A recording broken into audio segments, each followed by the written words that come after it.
Hello guys, welcome back. Andrew Gamer GTA with another quick tutorial. Now, it's not really a tutorial, but it's kind of a walkthrough, and this is a seasonal walkthrough for The Sims 4.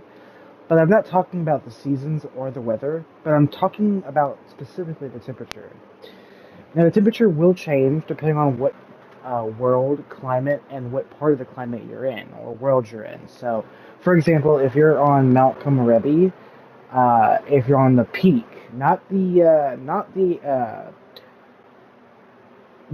base world below the mountain, but the mountaintop, that will always be above freezing, or that will always be freezing, um, like literally below freezing, like all the time, even in summer.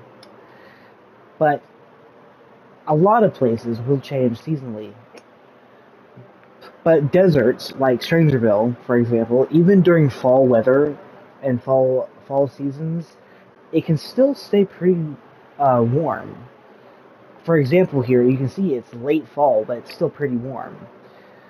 In other worlds, like I don't know, Mount Komorebi, for example, if you live even on the base, you may have even cooler summers because the climate is very close to a mountain, and etc.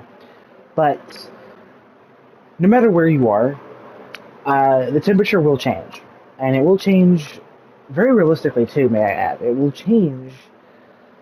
So, for example, and it does change on the weather too. So, for example, on a sunny night, uh, without clouds suppressing the heat,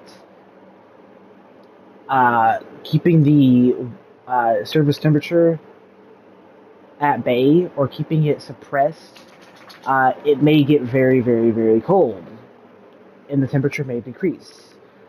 Um, and during the morning, when the sun begins to rise, it will start to gradually warm up. And this is very noticeable during summer. Now, I should have said this right off the get-go, but you probably have already guessed by now that uh, there are 6 different levels of temperature in The Sims 4, ranging from freezing to cold, which isn't borderline freezing, just really cold. Then you have an average. You have 2 averages, which is cool and warm.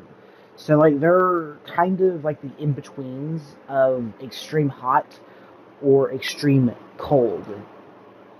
As you can see though, from my temperature gauge here, you will see that it is warm. It's averagely warm, so it's not extremely hot or extremely cold. It's not either or. It's just pretty warm. But then you start getting into the extreme heat. So during summer and during heat waves, it's going to get very, very hot.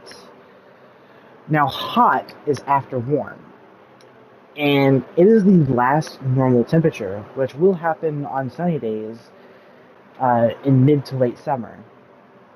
But then we have a particular weather effect that does happen if it does get extremely hot. That is known as a heat wave. These are the hottest days that you can get in The Sims 4, and you can actually see the heat wave effect from a distance, which is pretty cool. It is pretty neat. I really, really like it. Although there is a weird effect that if you zoom out and if the game is paused, you can still see the effect, which I think is a little bit of a I think it's a little bit of a hiccup on their part because I don't think that heat wave effect should still be visible even if the game is paused. Like it should just pause that too. So it's a little weird. It's a little strange, but yeah. And if you do have, I don't even know why this is an option to be honest. If you have enable temperature effects on Sims enabled, your sim will actually be affected by the temperature. So, because it's warm right now, if I was to select his winter outfit and get completely bundled up, he could get really hot, and he could actually die from overheat. And conversely, if it was actually cool, and if he's in his summer gear or if he's in his swimwear, which he currently is in his swimwear, he would be starting to get really, really cold. Uh, so you do need to pay attention to the temperature, because if you're not paying attention, if your sim is not wearing the appropriate clothing for the temperature, your sim can actually die. Especially unless that setting you have, unless that temperature effect on sim settings is turned off, then it won't affect your sim. Which I find kind of stupid. I don't even know why that's a setting, to be honest. Like, you're literally just turning off realism, to be honest. So, like, why? Why is that even a feature? I mean, it should not even be a setting. I guess I get. I guess I understand why it's an option. I guess it just depends on your own preferences, and I guess it depends on if you're doing specific challenges or legacy saves that you have to turn that off for. I mean, I do understand that, I suppose. So I'm not going to judge you at all. Because it is partly cloudy, it could get hot as the sun rises, but not too sure. But some days in summer, even at nighttime, if it's clear,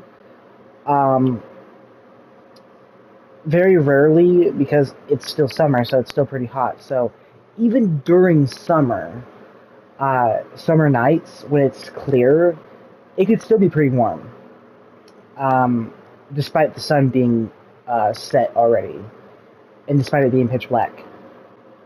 So it's pretty realistic in that regard, because not all nights are going to be pretty cold, because especially in summertime. So that does make sense, and it is pretty realistic. The Sims 4 does temperature pretty realistically, in my opinion.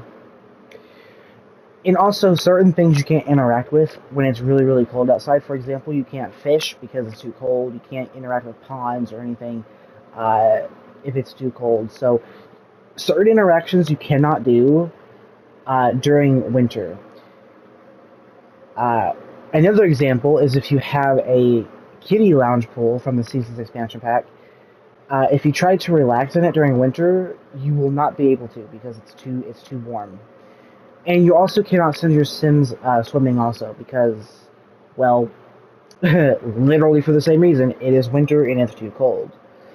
So swimming is a summer activity, not a winter activity, if you could literally guess that from a heartbeat. And what's cool is the thermometer gauge actually does change.